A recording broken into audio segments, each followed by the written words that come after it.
To Monday. Hey, before we get going, I might have to, any of you guys follow the Mariners at all? A tiny bit.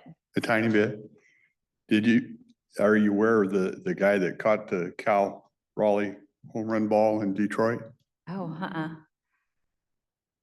He was, it was pretty much because he had this dump 61 shirt. They call Cal Raleigh the dumpster. And he had this dump 61 shirt and the foul ball come out and he caught it. And he's been in all kinds of interviews and all that. He's had Canada call him. oh He's my gosh. all kinds of stuff. He's from Longview. Oh, I did Oh. see that. Yeah, that Yeah. was from Longview. He's also my youngest boy. Oh. Yeah, when I married Barbie, I inherited 3. And I think, well, he likes to go by Jameson now, but Jamie was, I think 5. Yeah. Yeah, How cool. yeah.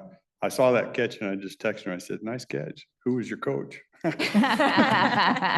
heard that when he caught that ball and he ripped that shirt off and had dump 62. He had 62 under it. Another t-shirt underneath. And then he got to meet Cal Raleigh and he offered the ball back to him, but he said, no, you keep it. He signed it and he signed a bat for him and gave him a bat. Wow. Oh my God. And the Mariners wanted the shirt, so he gave the shirt to the Mariners. Oh, nice. And then That's for the cool. last game, the 15-inning game, they flew him up from Vegas for that. Wow. I know it. It's been kind of a whirlwind. That Yeah, is Yeah, so no cool. kidding. Yeah. 15 minutes of pay. I know it. Yeah, exactly. Yeah. That is so That is cool. neat. I know Cal Raleigh, he does a youth clinic every summer. My son wants to go next summer. Yeah. He does a baseball clinic. Like that would be neat. Yeah.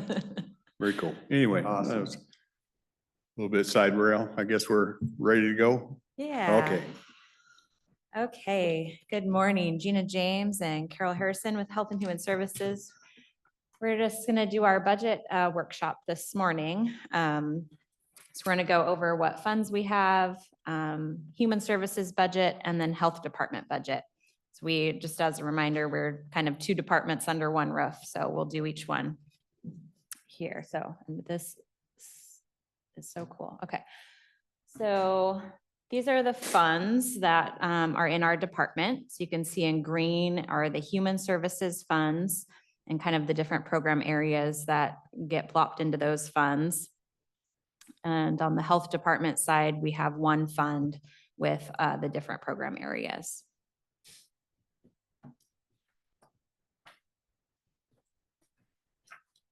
Human services, just kind of as a reminder, is primarily grants or local funds for specific purposes. We, neither health or human services receive general funds. And so we are solely operate off of grants, fees, other local revenue, those types of things. So we, in human services, our budget is kind of, we look at it 2 different ways. One from the county budget side, where we have to try to estimate our revenues and expenditures based on our state grants and what that looks like. And the local revenue, for example, document recording fees and veteran relief funding. We can do our best estimate at what we might think the revenue will be, and then we might make changes throughout the year based on actuals.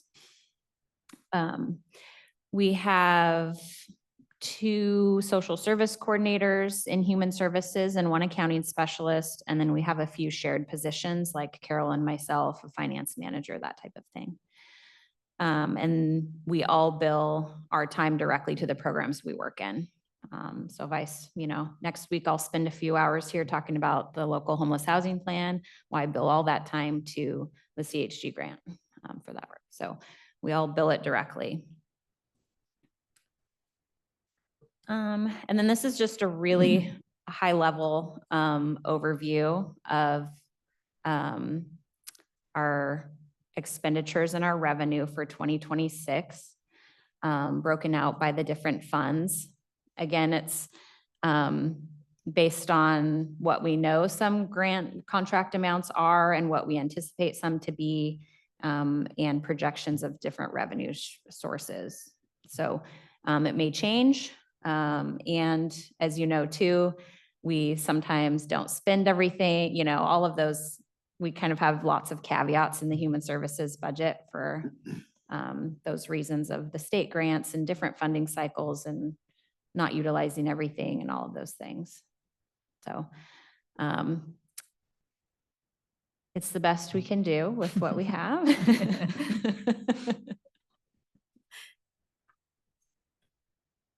there any questions on human services before we do health department?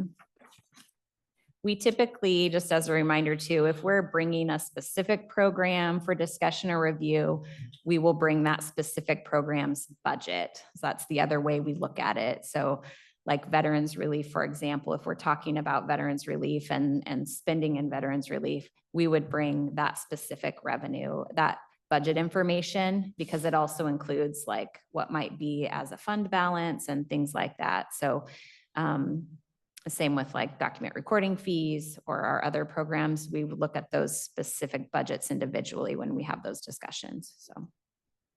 But for purposes of discussion, both lines, both your expenditures and revenue on each of those categories are all estimates, correct?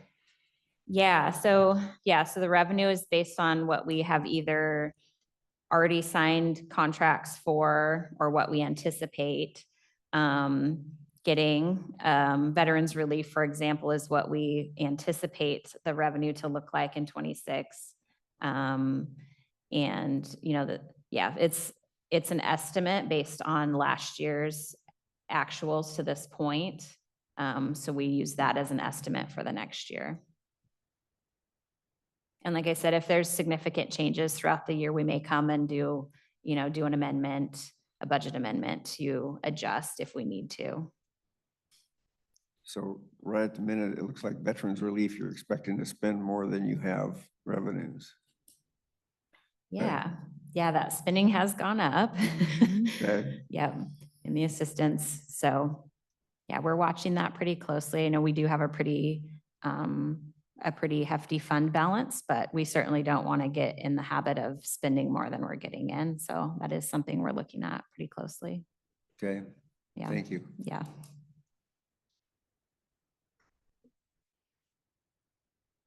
Okay. Health Department. All right, Health Department. Good morning, Carol Harrison, Health and Human Services. I'm going to talk a little bit about the Health Department budget, which is all in one fund, which is 14301. So unlike in Human Services where we have just a couple of staff and most of the work and the funding goes out in the community, in the Health Department side, it's internally, the work is done through staff in the Health Department out in the community. So it's a little bit of a different model. Go ahead. So we did talk a couple months back when we brought our fees forward for consideration back in, I think it was in July. For the last several years, probably the last 6 years, the Health Department had a really healthy fund balance. And over time, we have spent that down due to increased costs, a little bit less revenue coming in, haven't raised our fees since 2019, haven't been getting any general funds. So that's kind of brought us to where we were this year with having to make some pretty big changes in our budget.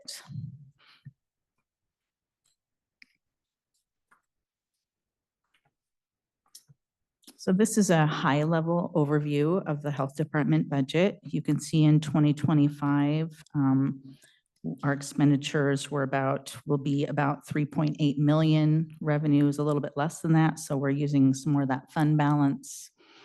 And then you can see where we're planning for 2026, a drastic change in that budget of about 15%, lowering it down about $500,000. So we'll kind of show you what that looks like in the next couple slides. So this one is, this is not new information for you, but this is where one of the increases in costs that we've seen, just like all the other county departments. the increase in internal services, insurance, all those types of things. So that's one thing that we really had to take into consideration as we were looking at our budget. So you can see a pretty big jump in a lot of those there.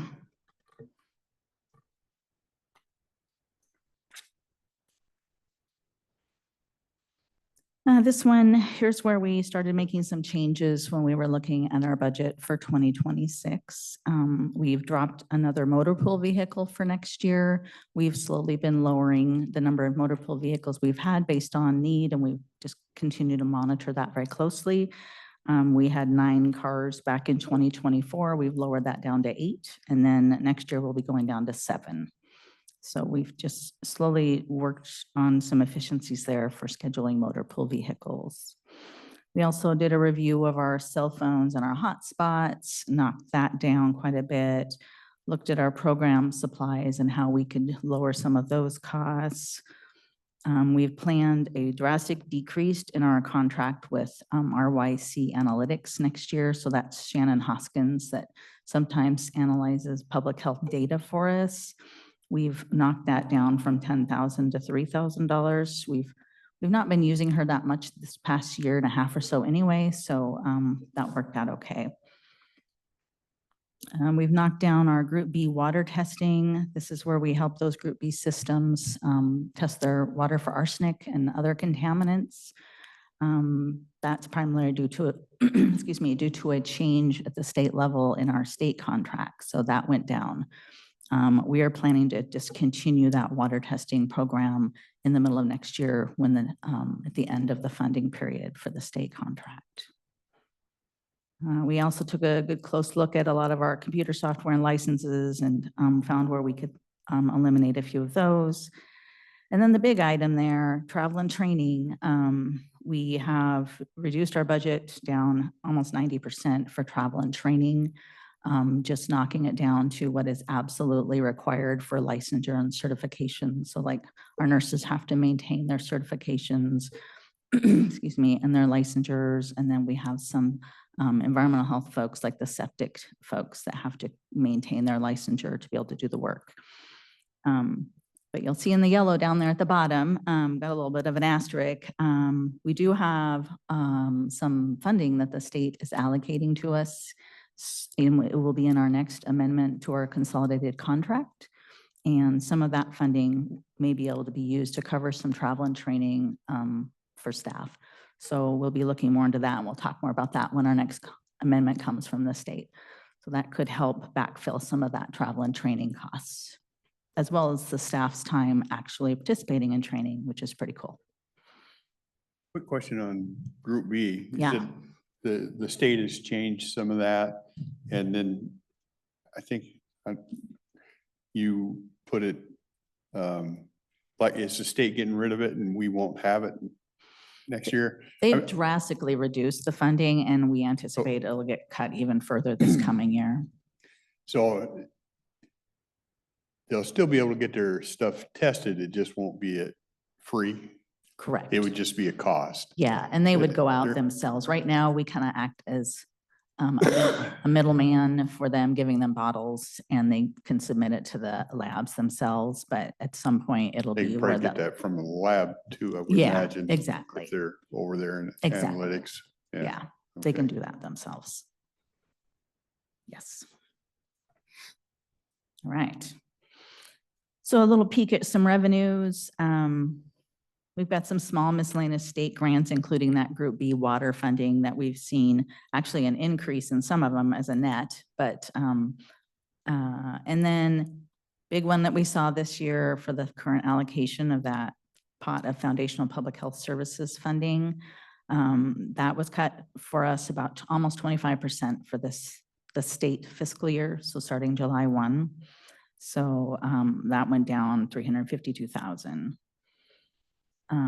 That next line there, that public health infrastructure grant, that's what I mentioned in the previous slide about travel and training. That may be an opportunity for us to fund different things, and we actually will bring some more conversation about that to the board. But Gina, did you want to add anything about FPHS? Yeah, so we are looking at ways to utilize that funding a little bit more internally to help with some of the additional costs in other areas. This last year, the board approved a grant with Lower Columbia School Gardens, about $150,000 Oh, yeah. of that funding. That contract will expire the end of December this year. They're interested in opportunities for continued funding. We have a suggestion with that. And I've talked to them a little bit about it, but maybe dropping from 150 down to 75,000 as a way to kind of reduce that amount for them. And knowing too, we're a little bit, not nervous, but trying to be aware that it's likely there may be additional cuts to FPHS in the future, like we saw this last year. And so we're just thinking about that as well, that there may be further reductions in that funding. So that's something that's on our radar. We don't have to have a decision on that today, but just wanted to mention that. And like I said, their current contract expires the end of December. And so we will be looking to have a conversation.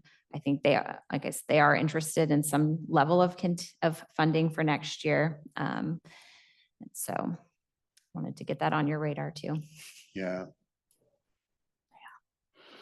That's when you live and breathe off of grants and stuff like that, that's one of the risks you take. And it's, I think it's a good program. It's just, if you're gonna live and breathe off of these type of things, that's one of the things you gotta know as an entity, that the state or the feds can scratch it out and you're not there. Yeah. And then the last line there shows, based on those fee increases that we put into our fee schedule back in August, that increased our revenue about a little over $100,000 for the year. And that was for environmental health and then birth and death certificates as well. So the biggest change in our budget is personnel costs. In 2025, this year, we have a total in health and human services of 31 FTE. For the next calendar year, we'll be lowering that down to 26. And the primary change is in the health department. We have one position that is currently funded fully in the health department that will be splitting between the two departments because they've been doing work on both sides. So that shifts the cost of that position halfway into human services. We have two folks that are retiring next year. We will not fill those once they retire, and we will eliminate those two positions. And then we also have two vacant positions currently, and we've already submitted the form to eliminate those two from our budget. And then lastly, but the biggest impact, I think, for folks is we did do one reduction in force. So we did eliminate one individual to get us where we needed to be. So, yeah. And so this is just two personnel changes over time. So you can see where we've been over time. Back in 2017, we had 27 FTE, 36 and a half FTE. And then we'll be down to 26 here next year. So you can see where it kind of peaked in during COVID because we had to hire a couple extra nurses during that time, but down quite a bit in our FTE over time. So it's a lot, but we had to do it. So any questions? It's a lot.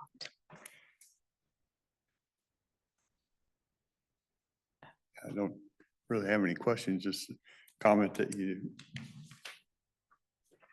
guys actually took it serious and did a good job with it. I know it's not easy, but it's appreciated. Yeah, it was probably one of the toughest budgets I think I've seen. I think back in 2011, we had to cut, we did seven 7 reduction in forces. It was tough. That was the worst I've ever seen. It was tough, Yeah. but Good morning, Kathy Funk Baxter. One of the items that I wanted to bring to your attention, and they did talk about it, was Veterans Relief Fund.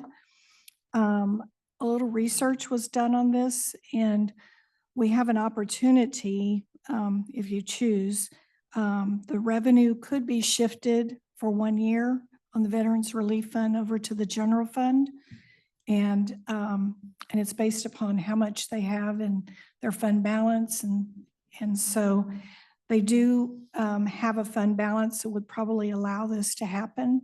And so I'm just asking for your permission to look into this and to see if this might be a one-time, and it can only be done once, so that we can assist the general fund with our budget.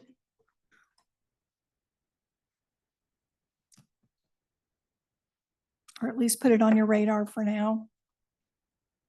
Yeah. That's a kind of a tough one for me because those funds are set for veterans and we're going to use it for other than veterans. And I mean, I get we're in a need, but taken from them because we can't figure out our own budget that's what it feels like a little bit, right? That's what it feels like to me too. Yeah. Yep. I'm not crazy about this idea. Yeah. Okay. I just want to bring it up. It's as an option, and No, that's my job. I'm going to be bringing you I know it. And that's some other what- ones after we. That's one of the things we appreciate about you. If you look at everything, but I'm not sure I can do that. Okay. And then the other Thank you for thing, the research. you're welcome. Well, David Berger did the research and also included them in the information. So the other thing is, before they had put their budget together, we made some decisions last week related to the opioid funds. So I'm going to, based upon last week's information, make some changes for the budget related to the revenues from opioid. Yeah, because that'll change Right. what they have. Yeah. Yeah, so I just want to make sure, go on the record saying what they presented today, because they had their PowerPoints already, and they did that before we did last week's decision to move the drug court positions for 1 year over to fund off of opioid funds. And then we also made a decision for the interest income that's been accumulated on opioid funds to utilize those for the PA's office and for the Office of Public Defenders, again, for 1 year. So those are going to be changes Okay. that I'll make.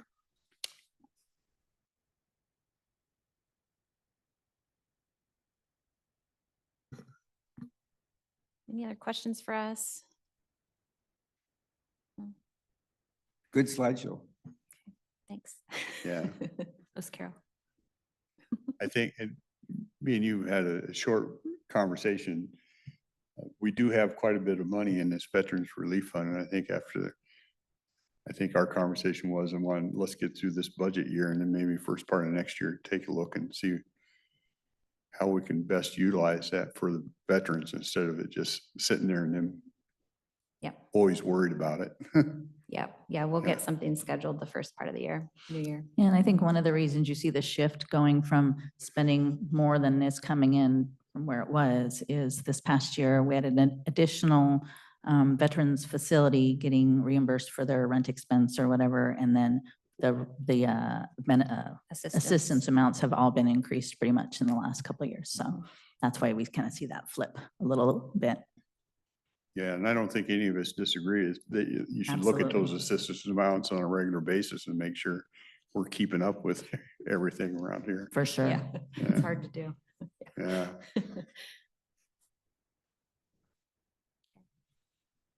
Anything else? Okay, All thanks. right, thank you.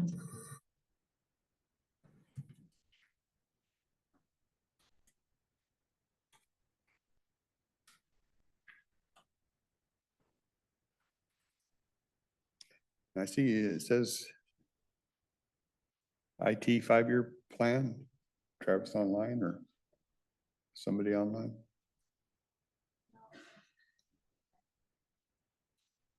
Oh.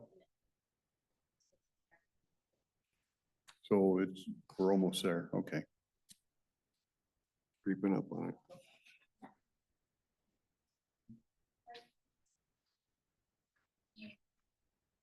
Yeah, we can recess till he comes in. We're probably just 5 minutes away or so.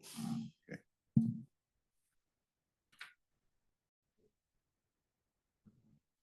Okay, we'll come back out of recess, move into 5-year plan, IT.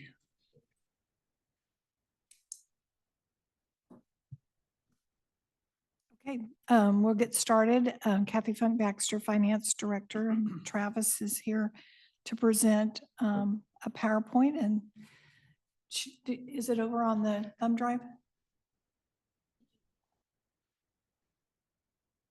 Yeah. About 10 minutes ago.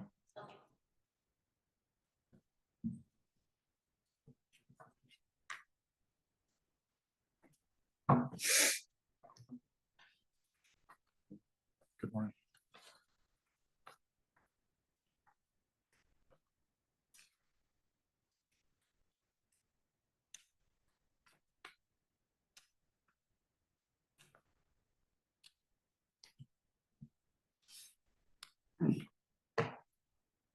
All right, Okay, Kathy. yeah.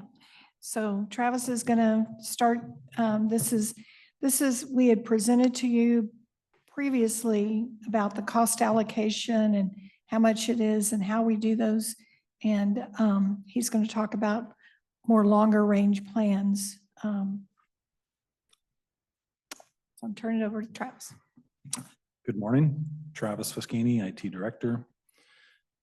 And planning for this, it was a little unclear exactly what you would want to hear, whether it was really about plans for 5 years or whether it was about budget, et cetera. So I will tell you that what I'm doing here is focusing on things that impact the budget over the next 5 years, things that don't impact the budget, not so much, because there are things that will be done that are done with staff and don't require capital expense, et cetera. So I'm not necessarily highlighting those things here today. All right. So jumping in, if you look at the images there, I highlight 2 images, one from a skyscraper in San Francisco, one from a beach house in North Carolina.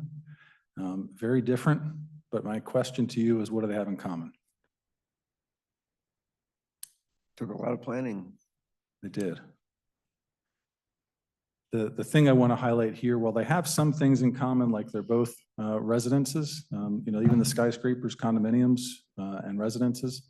The primary thing I'm focusing on today is that they both took a good foundation. And in both of these cases, the foundation is suspect. So that skyscraper, for example, in San Francisco is starting to lean, and it's at 20+ inches. When it hits 40 inches, 39 inches, catastrophic things could happen. And it's moving at about 3 inches per year. In the case of the beach house, that beach house has already been eroded, is already in the ocean, and no longer exists. So the things that I'm going to talk to you about here today are really about ensuring that we have a good foundation for the things that we do in the IT department. So the things we're going to focus on in the coming years are probably 3 things: empowering users, modernization or modernizing what we do and how we do it, and reducing risk. The ways that we're going to look at that and the way that they will impact the department are broken down in the agenda here. And each one of these I'll explain in more detail as we go through it. The first one being people. I'm going to show you the org chart next. If you'll move the slide, please. I know last week there was some discussion about changes in positions. We requested another position to backfill someone who's retiring. So I highlight that here. The vacant positions, technically vacant positions, are in yellow. So one of them is the new one that we're requesting, the ERP analyst position. The other one is the ERP manager, which has been vacant. It's on the right. In the middle is technically vacant, but currently occupied by a contractor. The name is there, Andre Buckel. And then on the left, that position is technically vacant, but we do have a new hire who's starting on the 16th in a few days. So we're making good progress on filling those positions, but that just helps you understand the positions that are there today, who's in the positions currently. The future is hard to say, so I don't have another slide talking about that. But in terms of people and what it's going to take, one of the things that is important is to make sure that we have the right partners to be successful. And there's a gap in expertise at times. And so we've been developing the correct partners. We had one partner in the past couple of years who is no longer a partner. We were paying them a recurring fee on a monthly basis. We've moved to another model with a couple of other partners who we pay for services as needed. That's been more cost beneficial. And we have access to more talent with deeper expertise. So instead of a handful of experts, we've got probably dozens and probably close to 100 experts available depending on what the skills are that we need. So that's working out well so far in multiple ways. There's certainly an opportunity for additional partners, and we need additional partners, particularly in the area of PeopleSoft. And so we're in the process currently of talking to multiple partners and trying to find the right partners for that also. So that's a key focus as we move forward in order to do what needs to be done in the coming years. Getting to be more specific, I'm going to talk about the IT infrastructure. So IT infrastructure, for your general awareness, is the hardware that you would see when you walk into our server room, generally speaking. It's also things you would see in the network closets around the buildings that we have. And that is basically the physical gear that makes IT work in the county, with the exception of the endpoint devices like your laptops and things you see in front of you now, tablets, et cetera. So there's major funding here, which is one of the reasons why I list it first, because that infrastructure is really the foundation of a lot of the services that we have here. And there's significant investment being placed into that in the coming year. So I lump 25 and 26 together because in some cases, things are going to were funded in 25 and moved to the budget, but we may not actually spend them until 26, et cetera. So that's why I lump those two together. And so there's a 1.3 million expected to do a significant number of enhancements.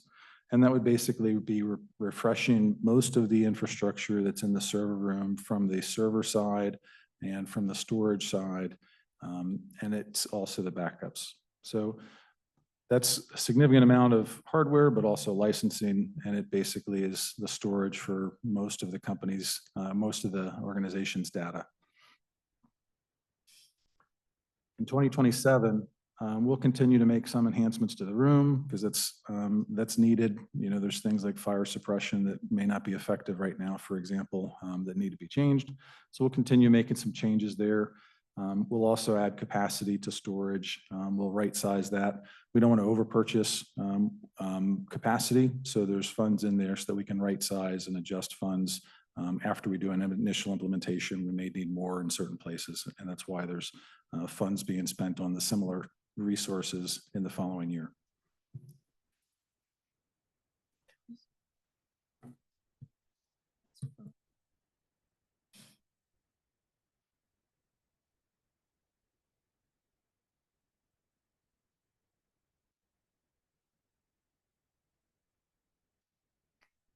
When we had the presentation for IT equipment, we had one of our departments submit a special request related to the first floor of this building not having adequate ability for people to pull up on their Wi-Fi, pull up on their phones or get internet. And so I was asking the question from Travis if that was that type of thing would typically be included in infrastructure. So I was not aware of that specific request, but there is an assumption that there's going to be a requirement to make some changes to wireless, either filling dead spots or replacing hardware with newer hardware. And so over the next number of years, there's a small amount of money allocated to that each year. So we can use that for downstairs if that's the area of greatest need, that sort of thing. In the following years, in the out years, because a lot of the detail that I'm using or basing this off of is the next year and the following year. That's where we have the most detail and where we spent the most time planning. Years 3 through 5, because I was asked to put together something that represented 5 years. There's less detail there. It's hard to predict the future with technology. Technology changes very quick, but I do make some assumptions. There are some things we know. We know, for example, that wireless access, those protocols are going to continue to change as the buildings get renovated, users move around, there's still going to be gaps. So it's one of those things that we'll need to continue addressing. The server infrastructure usually lasts 5 years or more. So if all of that's replaced in the next year or so, then that'll last for the next 5 years. We talked about this a little bit in a previous meeting not too long ago, but the intent is to replace the existing infrastructure today with hardware that's on-prem, that's in this building. And in the future refresh, what I would recommend or propose is that instead of refreshing roughly 5 years down the road with more hardware on-prem, we move that to the cloud. Effectively, the cloud is someone else's computers that aren't located here. If we move it there, generally that's considered to be the common operating model for multiple reasons. And we're not at the point where we're ready to do that now. Just there's a lot of changes that would take a lot of changes in addition to things that are already happening. But I think in 5 years we'll be in a better position for that.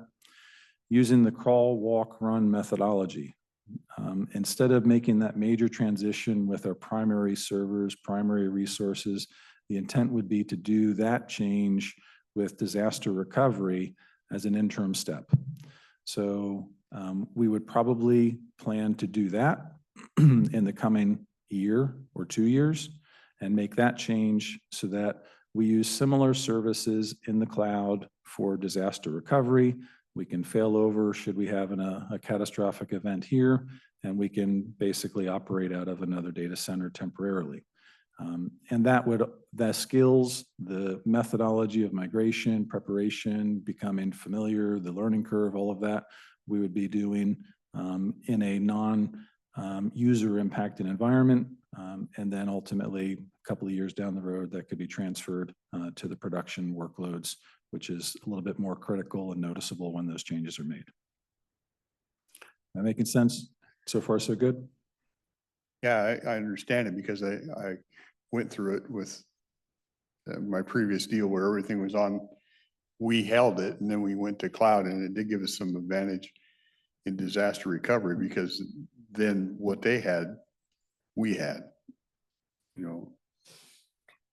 How often do we do backup of our whole system? Backups are done generally daily. Some things are done a little bit more frequently, but the primary goal right now is to make sure everything's protected daily. I am going to come to that in an upcoming slide with more detail. Okay. So moving to the next one, O&M for short, or operations and maintenance, or what I would recommend we call it is optimization and modernization. The old O&M, I think, is probably outdated. And that's got a number of things inside of that. It's not so much financial. The impact isn't significant, but it will allow us to provide better services to users, and things like doing improved network monitoring, app monitoring, that sort of thing, to make sure services are available and reliable is one of those things. We want to evaluate satellite internet services. It's part of modernization. We know that that's available. We know that there's certain circumstances where that could be very useful, even at the county or in disaster recovery events. So things like that just take time. And so it isn't a significant amount of cost in terms of resources other than labor and service potentially. labor meaning time either with internal resources or professional services of a third party, but it's relatively insignificant for that one specifically. In process, we're already in process of migrating phone services, working with a vendor to move from legacy copper lines to new, more modern communication protocols. And so that's the PRI to SIP conversion. There's also discussions, we've started discussing moving some existing copper lines into a wireless service. It's just becoming very difficult for telecommunications companies to support the copper services. So those are the migrations that are underway.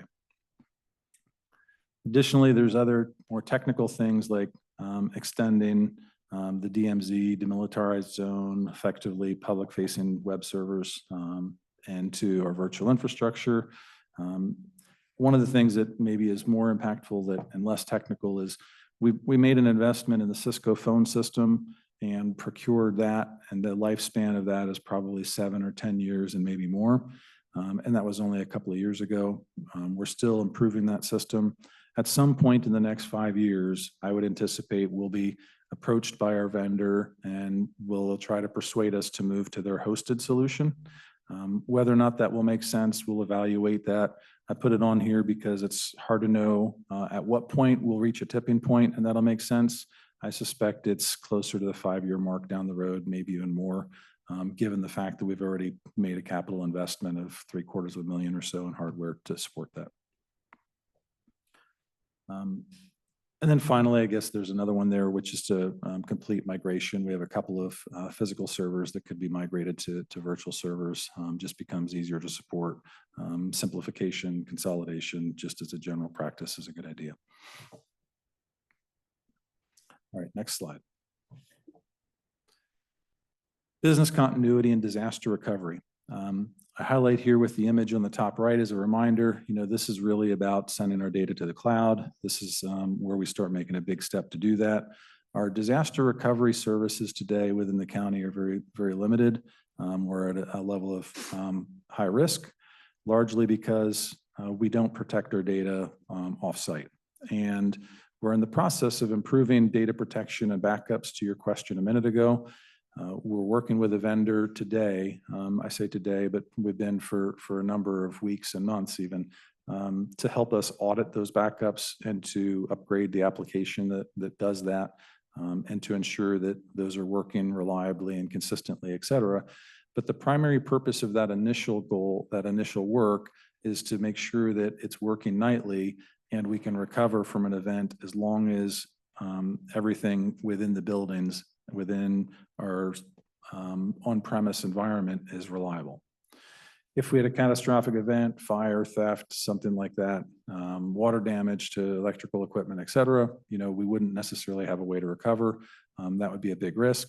That's what we want to deal with. That's what we want to mitigate by moving to the cloud or replicated data to the cloud.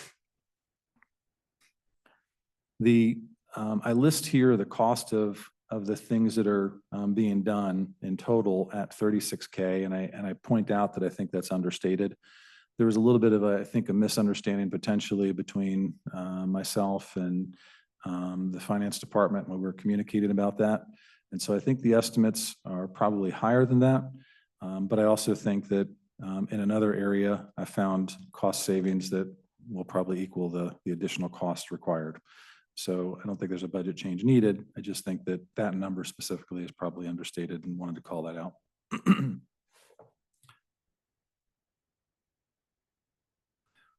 So we're going to need some consulting services. We're working with a vendor currently to do the backups, as I mentioned. We'll also work with one to implement the disaster recovery to cloud service and to make sure that that's working properly. And other than that, one other thing there to call out is that as we move to the cloud, we're going to become more more reliable in our network connectivity. And so one of the things we want to do there, one of the things that should be done there is to improve our network redundancy so that if we lose a carrier or we lose a connection because of a backhoe or just because of a service provider's maintenance, that we can use another one. So I list that there also as a general best practice. Cost is relatively low. You know, we're not talking about a high monthly recurring cost for those as much as it is, you know, a dozen hours or dozens of hours to implement and then test to make sure it's working properly. Next one is physical security. Excuse me.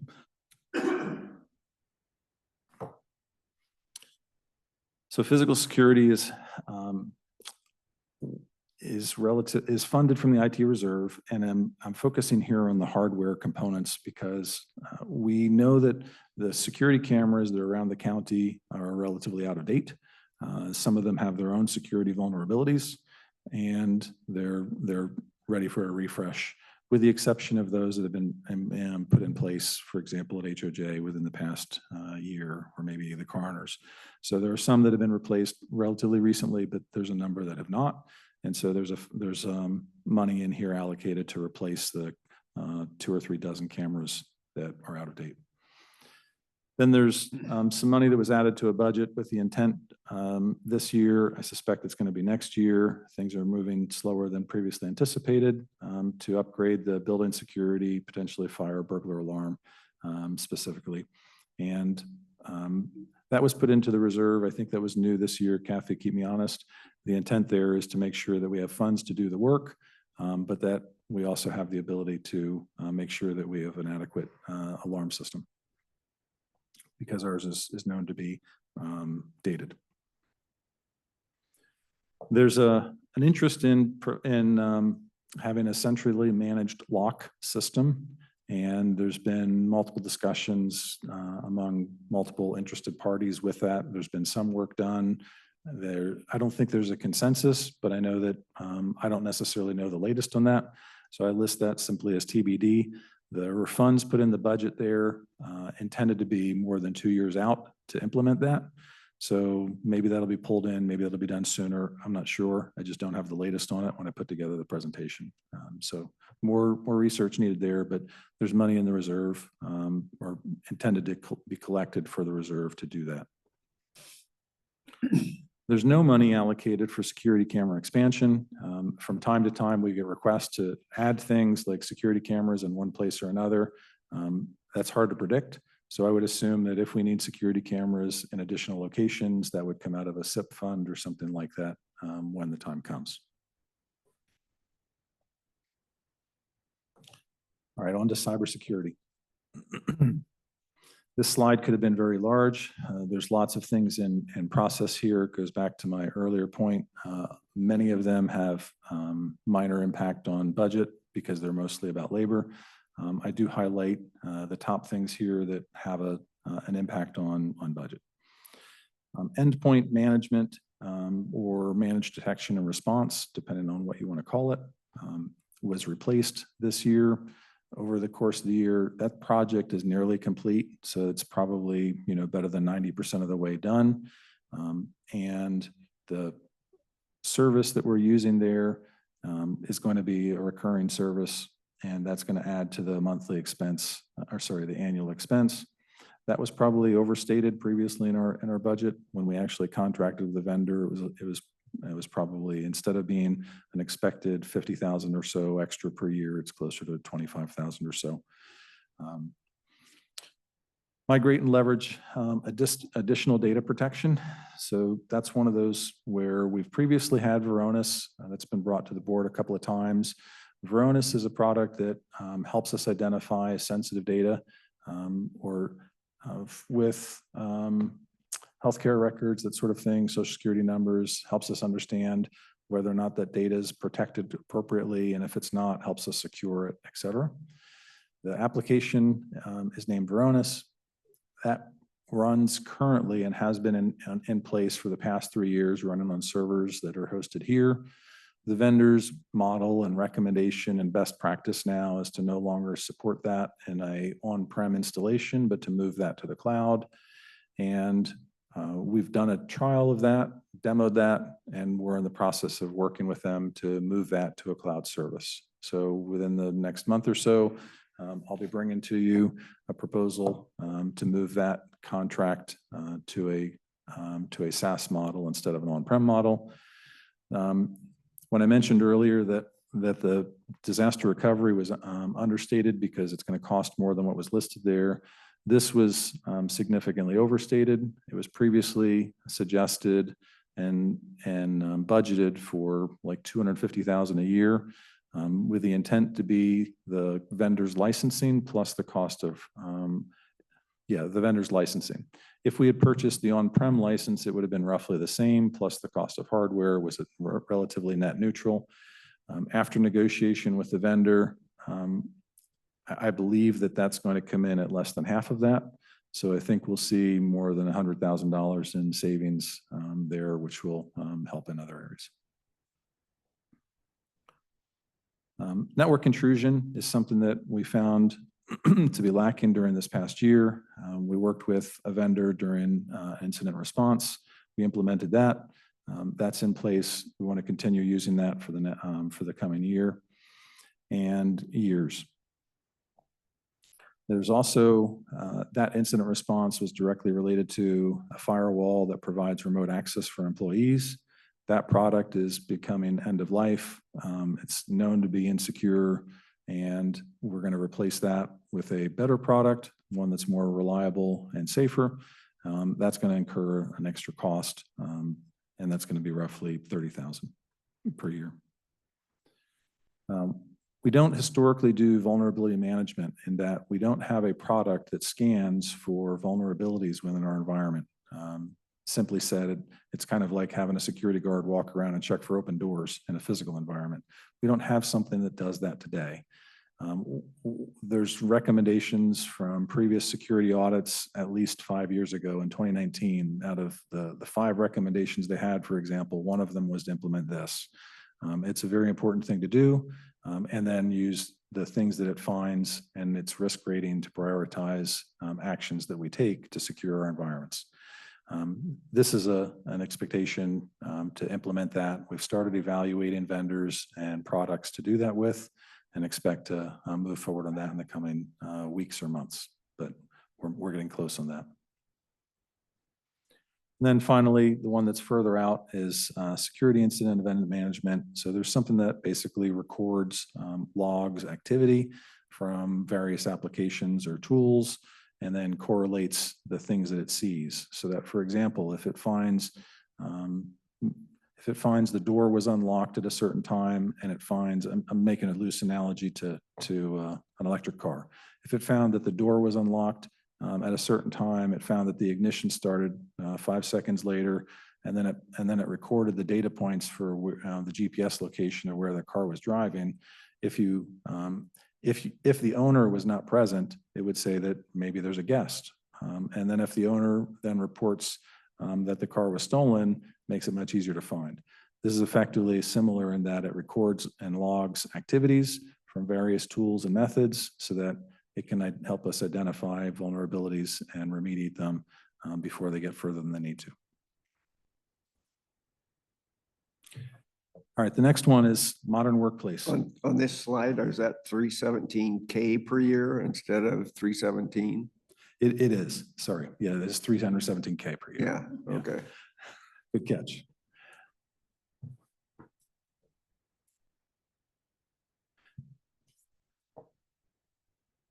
All right, the next one is modern workplace. There's a lot here. A lot of this is hard to quantify. You know, AI, for example, is one of those. We know, and we've had a recent discussion, we're going to need to implement policy. We know that we're going to need training. We expect that guardrails are going to be appropriate. However, which guardrails is yet to be determined. How many guardrails is yet to be determined. There are lots of security tools and vendors proliferating in the market now because it's a new space, and it will continue to happen. What that will cost and how much we're going to need in the coming years, unknown. I didn't put a number in the budget. There is 0 in there, but we expect that there's going to have to be something. It's just hard to predict what that is at this point. It's also possible that our existing tools will evolve, and our existing tools may be able to address our need there, just unknown at this point. Soft phones, we're making good progress. Travis, like a email provider we used would have some AI capabilities to format it how you want it type thing? Is that kind of what you're referring to? Well, this is A little more bit. from, this is specifically, I was referring to guardrails, meaning from a security standpoint. Okay. Not so much from a functionality standpoint. We may need money allocated for a functionality standpoint also, right? Okay. Because you may want a particular type of GPT, a chat service, or you may want to, instead of the one that's included free, you may find that you need one that's specific to your purpose. Or you need access to another data source, et cetera. So for different reasons, we may, for functionality, need to spend money. I was referencing to the guardrails where, kind of like with text messaging, we could record everybody's text messages. And then if there was an audit, we could then produce those from a tool. Instead, we choose to take a more cost-effective approach. And we basically ask folks to render their phone and, take screenshots and so forth to produce those records when needed. In a similar way, we could also use a tool that would record all of the requests that are sent out to the common AI services, ChatGPT, Copilot, et cetera. And we could record those, and then we could, at any point in time, ask, what did Travis do on such and such a day? And, and find out what requests I made. Today, we don't have that. Today, we don't expect that we need that, but that may become something that we would want in the future. That would just be a potential guardrail. It would allow auditability or traceability for how the service is being used. On to soft phones. Right now, soft phones effectively meaning by that you can use your computer as your phone. You can use a headset, you can talk to the physical mic that's on your computer or laptop, or you can hook up a headset and you can use it, and you can use it from home, you can use it elsewhere. We also want to enable it for mobile devices so that you can make calls using the company resources, county resources, and that way you can also have traceability and auditability. You can also get your voicemails and other things, place calls, and make it known as that you're calling from the county as opposed to calling from some other random location. So that work is in progress, making good progress there. And one of the things we know is going to happen in the future is probably an interest in doing calling with Teams, but that's a TBD. Further out, we don't know. That's going back to the conversation earlier about how we're going to use phones in the future and whether or not we'll continue using our existing service. So we don't expect to use Teams for that in the near future, but we do use Teams today, and we want to expand its use for meetings. Today we leverage Zoom for lots of meetings here within this particular room. We could also use Teams for that. And they have multiple capabilities. Whether or not that makes sense, we'll have to evaluate. But again, generally speaking, simplification, consolidation of services is good. It's not so much from a financial benefit as much as it is from a user support and capability standpoint. So in addition, we want to make sure that we can use it to use AI. So Copilot enables AI enhancements to various things within the Office suite. So you can use that for things as simple as grammar or spelling, or to produce images, or to summarize meetings, that sort of thing. So that would be one of those things we would want to do in the near future. Beyond that, we're also talking about and in the process of planning for use of chat so that you can do ad hoc chat to anybody in the county. That's coming soon. And also cross-functional teams. So historically, our teams have been typically siloed, and that the intent was to use them within the same department. We want to expand that so you can have cross-department communication. And that probably makes sense in some cases where two departments collaborate regularly on a project. For example, you can make a team and assign users, and you can have them work and have a history there. So that's work that's in progress. We expect to see that come together soon. What's a little further out as kind of a future phase is sharing data. We want to be able to share data and work on data. So Teams has the capability that when you store your data in SharePoint or in Teams, you can effectively have multiple people access the same document and use it. It becomes much easier than sharing documents saving them and saving them from an email, editing them, and then reattaching them and resending them. All of that's just a very inefficient workflow. Over time, Microsoft has evolved and now makes it almost difficult not to store it in Teams. We have historically not done that, but that would be something we want to do in the future. And that would be a future phase as we expand that use. Beyond that, we'll want to look at storing data in OneDrive, storing data in SharePoint, ultimately even storing data in Azure, and organizing data and storing it in the cloud with a local copy allows for lots of things. It's less dependence on working from inside the building or having the building be available, et cetera, but it allows people to work anywhere and anytime. And it becomes a much easier more efficient working environment when you enable that. But it's also that collaboration is in addition. So with all this advance in the technology and the AI usage and soft phones, like right now, if I have a phone conversation with somebody, it's not recorded. Is it going to be recorded and all the conversation kept as a, what do I want to say, a document basically for under freedom of information that could be discovered? It's not initially. I think policies and things could be, and technology could be used to go that direction, but it's not now. Okay.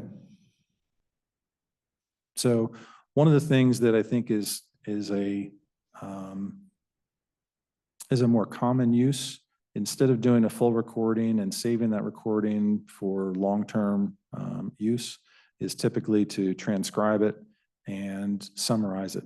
So the transcribing part has been around for quite a while, but now the next step is to take that and summarize it with AI.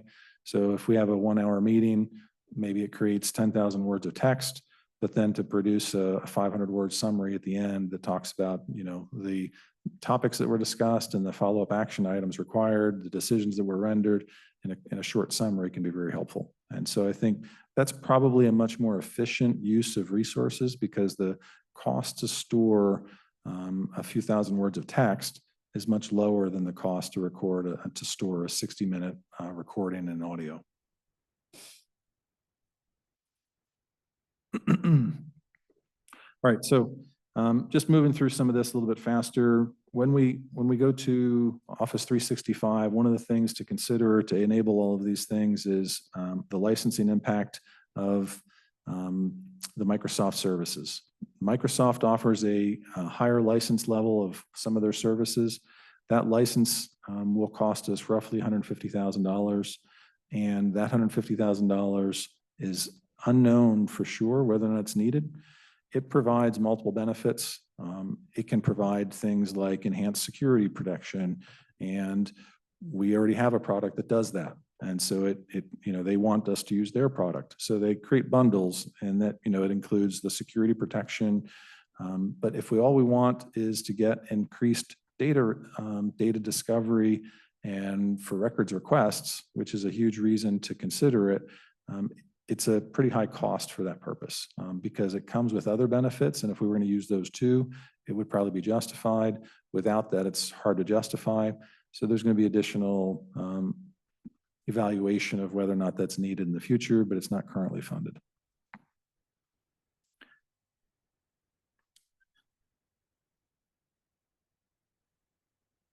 So there's other things on here that going down the list that don't have a direct impact on the budget significantly. So I'm going to skip over those and move to the next slide.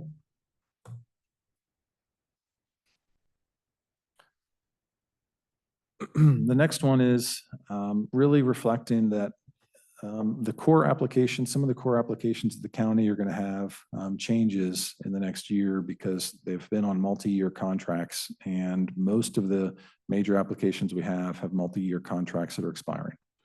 So Microsoft, for example, we have an agreement with them that costs us roughly $350,000 a year. That contract is expiring, and we'll need to renew that. We anticipate that the next year's renewal in the budget, we anticipate the next year's renewal will come in line with the current cost. It's unknown for sure, Their licensing models change. Obviously, they're in business for a profit, and they are going to do what they can to require more money than what they did in previous years. And when they do those contract renewals, it's a good opportunity for them to do that. So that's just a risk, but I anticipate that we'll be able to do it for a similar cost and no additional budgets required. The Microsoft server licenses are not on a recurring contract where we pay an annual maintenance fee or a right to use. It was a one-time purchase. That product is going to stop receiving security updates in the coming years. And because of that, we'll need to purchase new licenses. We may choose to do that closer to 2029 when the licenses expire. We may also choose to do it sooner with the hardware refresh. That's a TBD, kind of depends on the cost of the hardware refresh and some other factors. The Oracle contract for Oracle PeopleSoft or ERP, that product has had some unanticipated expense during the past year because we had a recurring contract, but then we also need to pay them based on our budget. And as our budget increases, then we also need to pay them additional fees to license their product. So we assume that it's going to be next year what it was this year. And so I think if our budget doesn't increase, then potentially, we won't need as much, but there's a little bit extra in there, assuming that there's going to be additional licensing required. Laserfish, we continue to expand Laserfish usage year over year. That's a similar situation where the more users who use the product, the more the license costs. And so we've continued to increase our utilization there and seen some additional costs that were beyond budget. So we added additional expense to the budget for that this year, roughly $25,000. And that also has an additional factor because they're changing from a perpetual model to a subscription model. As they move to a subscription model, they want an annual or monthly recurring revenue, and that model may change our fee structure. So the costs are likely to go up, but TBD. We're postponing as long as we can, and it's not clear on when we're going to need to make that move. Then the final thing is that we're going to need some professional services for PeopleSoft. So as we work to optimize, modernize that product and build the expertise and have expertise available, we're going to need additional services to do that. So there were funds put in to do that. And there was also funds put in to migrate from the current email service to a future email service with Microsoft. So as we move to Teams, we want to make sure that we're going to have to do records discovery one way there. And we can also, if we move our data out of Barracuda to Microsoft, we could do it in a single method and potentially be more efficient. So that's going to require some work to do the migration. Afterwards, it's probably going to be, it'll take less labor to continue supporting that and supporting records requests. But the initial work to get the data moved is going to take some effort. And so there's funding put in for that. So the funds you see for the 2026 year are increased for the additional professional services for PeopleSoft and for Microsoft in 2027 and out years. That's the additional licensing required for the Oracle and for Laserfish. Lots of details there. I'll stop and take any questions.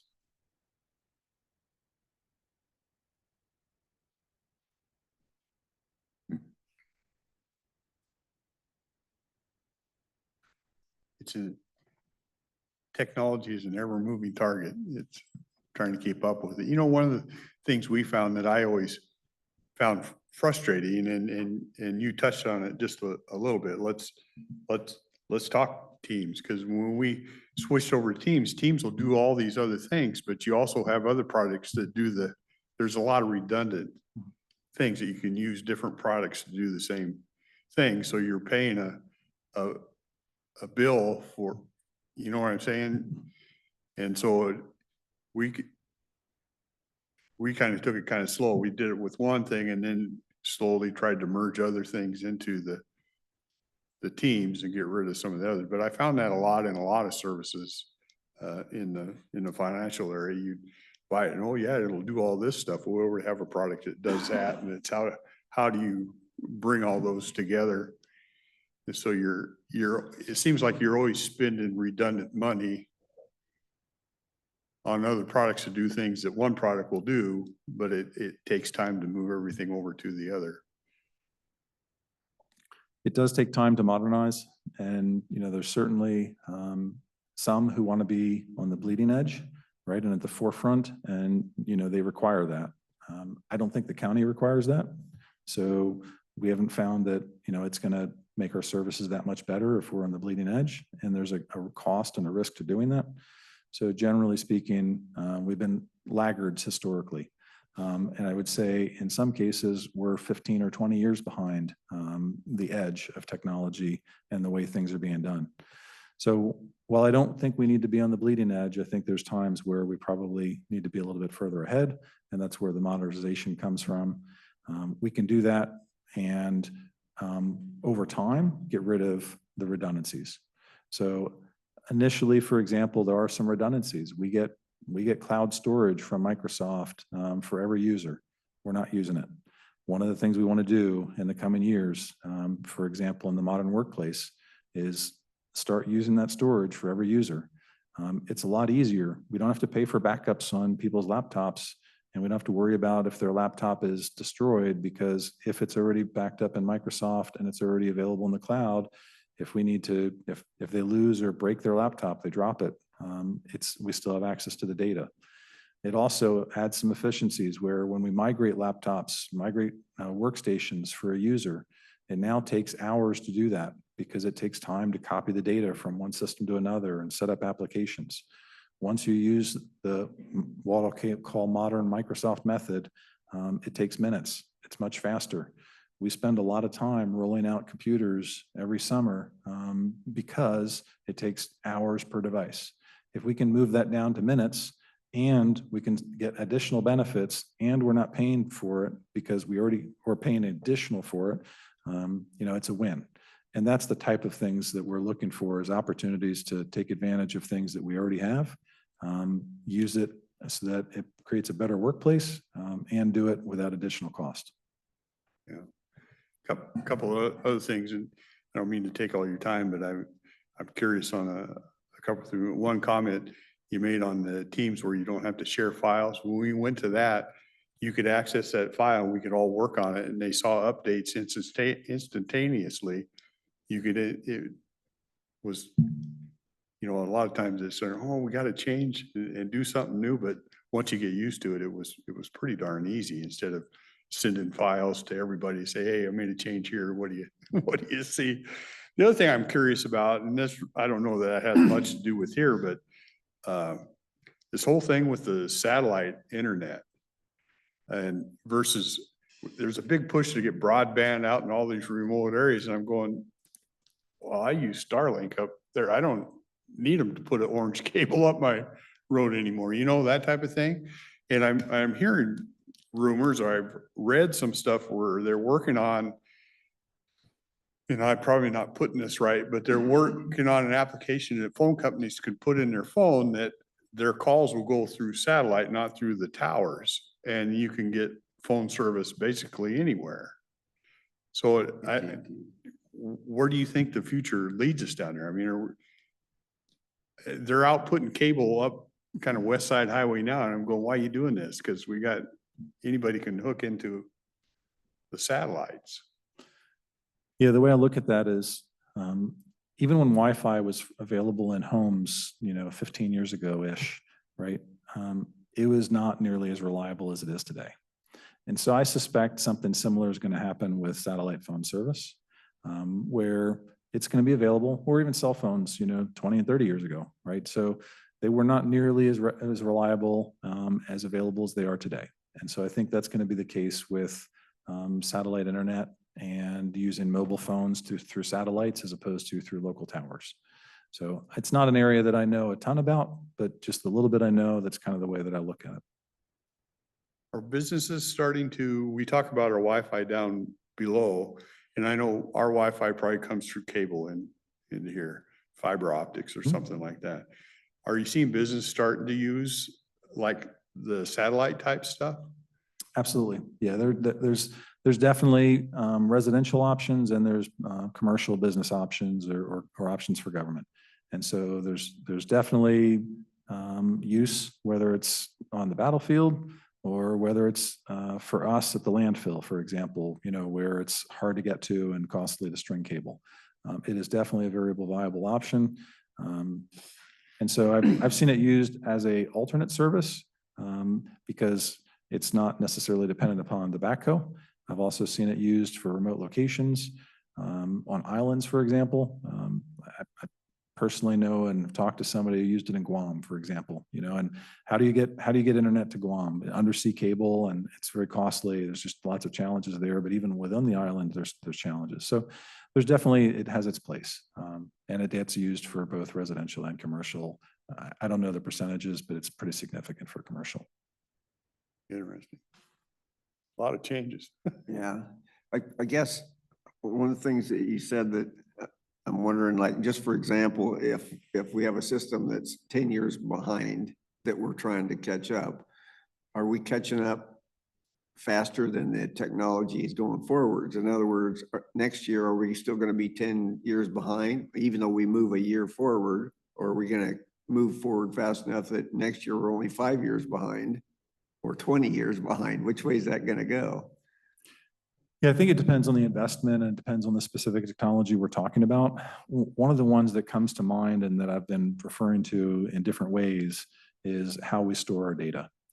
So our data currently is stored in the building. It's stored in large storage devices, and that's where all of the data is, with the exception of what people store on their laptops. And there's probably data that's unprotected on lots of people's laptops and workstations. Sometimes they'll store it on a network drive, et cetera. What we want to do is move that to the next method, right? The next method is storing that in OneDrive, storing that in SharePoint, storing that in Azure. And as we do that, initially it starts with the endpoint with small pockets of data that are hard to get to. That's the easy, quick win. The far end of that spectrum is the centralized data that's in the server room, moving that to the cloud. And so if we move that and we do that and move that to centralized storage while we're moving small pockets into the cloud, do I think that 5 years from now that will be outdated or that there will be a new thing? No, I don't. I think that we'll be moving to the latest thing. And when you move to SaaS services, which is what this is effectively we're talking about, is moving it to a service, those services automatically update and automatically require that you follow along with their latest version. You don't have an option. When historically, when you get a software program and you have to install it, you run a CD or you download it and you run it on your computer, that sort of thing, it doesn't always update on your own. The new model, kind of like a SaaS service or something that's in the cloud, they update it for you. They maintain it for you. They're running the updates. They're making sure that you're on the latest version. It's closer to what you're experiencing with a modern phone, where Android and iOS download updates and all you got to do is say, yes, reboot my phone, and once a month or once every few months, you get that. They're making it super easy to stay on the latest version, and they're making it very difficult to fall behind. So that's good and bad. It's good because you stay on the latest version. It's helpful to keep in a modernized state. It's sometimes difficult because if for some reason you don't want to make that move, if for some reason you were using a feature or methodology that you depend on that might be changed in the future one, or you might have to test for compatibility, you have to invest that work or deal with the ramifications if you don't test ahead of time, because sometimes it doesn't go as well as it's planned. It's forced. The upgrade is forced, so you're forced to deal with the ramifications of that upgrade. Almost always it's good, but sometimes it's not. Okay. Yeah, good question. Don't like to feel like we're behind all the time, yeah. Feel like I'm on a hamster wheel. I know it. Running as fast as I but ain't going can. anywhere. Okay. Interesting. Appreciate it. Thank you. Okay, so again, I'm here to tell you I have another idea, another suggestion. when we look at and at this presentation, we see that we're going to be utilizing some of the IT reserves, which were planned for, related to the infrastructure to the tune of about $2 million in the next 2 to 3 years. And we actually are sitting on, after we pull some of the funds off and move them over to the Sheriff's Equipment Replacement Fund, we're currently sitting at $4.6 million in our IT reserve. And we know we have a little over at least $2 million committed right here. So my suggestion and recommendation is that we take about $1.5 million of the IT reserve funds, move it over for purposes of operating funds. And then that would allow us to reduce bills to all of our departments, our internal service billings, and would end up saving, for example, in the general fund, about $1 million for the year. It's a one-time concept. And so I present that to you to discuss and give me some direction if you would like to proceed looking at that as a way to help our general fund. So we take it down some, but we keep enough funds in there to take care of all this budgeted stuff. Yes. Then how fast does it, over the next 2 to 3 years, how fast would it grow back? Replenish it. How fast would it replenish? That's dependent upon what we would decide in the cost allocation, how much right now Well, the cost allocation part of that is what puts it helps in fund, there. put it in reserve. Right now for 2026, we had made the decision we would, since we were sufficiently funded in the reserve, we wouldn't put any new funds in for 2026 or 2027. We would start back up putting aside money every year to go towards the reserve. So right now, we're not going to be building it up any larger than it already is. Okay, How much, the way things are right now, roughly how much does the reserve grow every year? It has been in the past growing at about 300,000 to 400,000 per year is what we were setting aside historically. And so when you said we would reduce the costs to the other departments to the tune of saving $1 million, how much would that reduce it? How am I going to say this question? I don't know how to put that together. My recommendation is 1.5 million reduction of the reserve. That would take your reserve down. It's currently estimated to be about 4.6. It'd take you down to 3.1. And then you've got 2 million. Yeah. So it would take your reserve number down. Mhm. Okay, I'll think about that.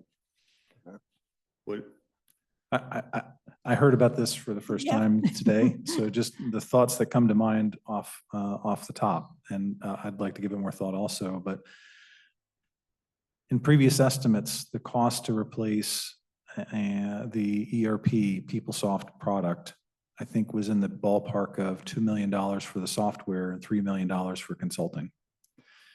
And we expect that we're going to need to do that in the next 5, I don't know. I think I personally expect that we're going to need to do that in the next 5 to 10 years.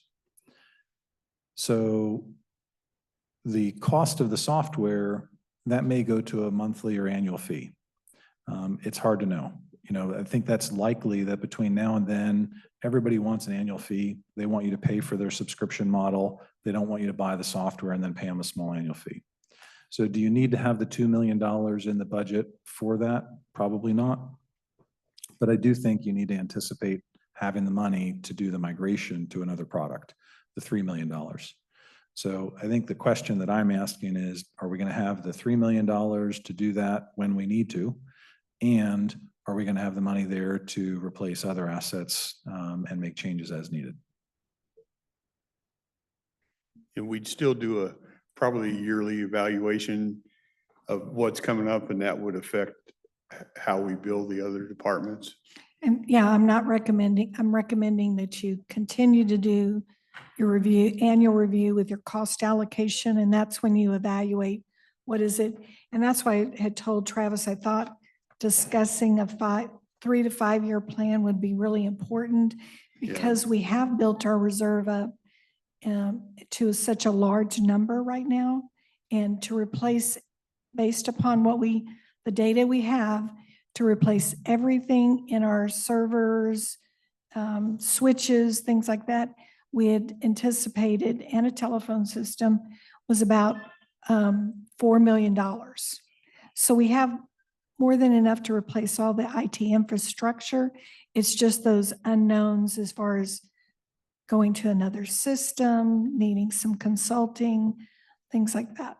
So, but I do believe it's a good practice. We've been doing it every year, looking at our reserve balance, looking at our allocations, and making sure that we're looking at what's on the horizon and having looking at a 5 year plan like he's put together here. Well, even if the software licensing goes to a annual fee, the consulting fee isn't going to be any different to make that transition, right? So that roughly $2 million is going to be whether it goes to an annual license or licensing fee or a one-time purchase, you're still going to have that consulting fee that's not going to go away. Yeah, I Probably think, get worse if not better. right. I think we should anticipate that it's going to be a $3 million fee or potentially more. I think it's unknown, but I think that's probably the safest assumption I could give, given what I've known of the past work that was done. Yeah. Okay. I'm not opposed to your suggestion. I think we should, it's one of those type of sessions I think Commissioner Rader should also have a Yes. voice in. So, yeah, so I'm bringing these ideas up because we're counting down. We've got about, Yeah, at the end of this month, we're going to talk about where the budget is and another preliminary update of the budget. So I'm just bringing these up as they come about. so at that point in time, you'd want your. Yeah, I I'd want guess some what I'm decisions hearing is then. You'll bring those back and we should be prepared to make a Right. decision. Okay, So I'm I think that's bringing, fair. bringing ideas up for, and unfortunately, my ideas right now are all one-time ideas because they're less, they're easier to implement too, but, so Yeah. that's Okay. where I'm at. I appreciate that. Thank you. Okay. Yeah, I don't have anything else for the budget workshops, other than this. So we're finished. Okay. Thanks for your time. Yep. Thank you for listening. Miss Kim, I see you're on the list. We got a couple Fair Board people.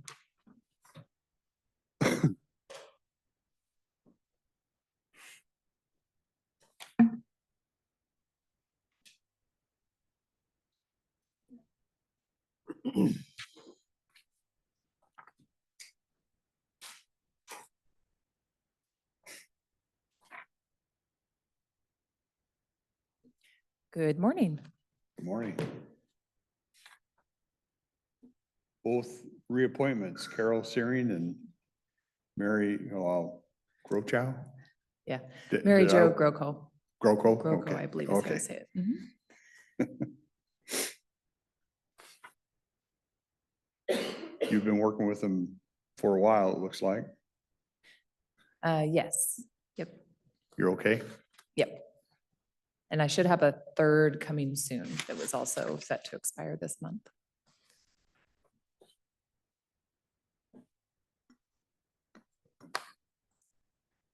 If you're okay, I'm okay. Yeah, I'm good. Thank you. Okay. How many do sit on that now? 7, 7 on the Fair Board and how many on rodeo? 9, no, I'm sorry, 11. on the rodeo board. 11 on rodeo board? And the difference is when they split, so the rodeo board used to be a subcommittee of the fair board. And at the time, the subcommittee was 11 people and they wanted to have their own board, so they became a board of 11. So that's the difference between the two. Got it. Okay. That's all I Well, have. That was quick and easy. I know we made you sit, but it was good to see you. Thank you. Yeah, Okay. where's that was easy. Keep smiling. Hmm.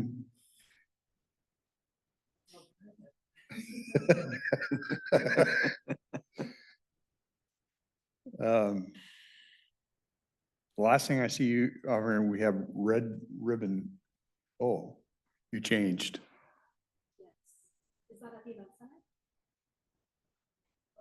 No, well, no, Red Ribbon Week, they want a proclamation. Okay. I know, I immediately followed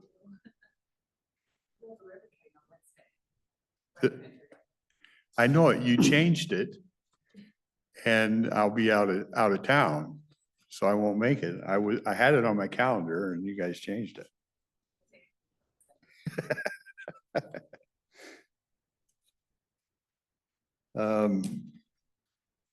Let's see, Kelly sent a little bit to us on this Red Ribbon Week. It's like this coalition's been working with drug issues amongst kids for many, many years. And they want us to do a proclamation. Yeah, Did you see a little bit on it? I glanced at it, but I didn't read all the way through it. I don't have any problem with the intent of it though. Yeah, I didn't find anything that had any problem with, so. I'll tell her we're okay with that. Yeah. Okay. I think that's it then. Jessica had nothing today, so we're all good? Okay, well, no meeting tomorrow, so we won't be together again till next week. All right, we will adjourn. Thank you.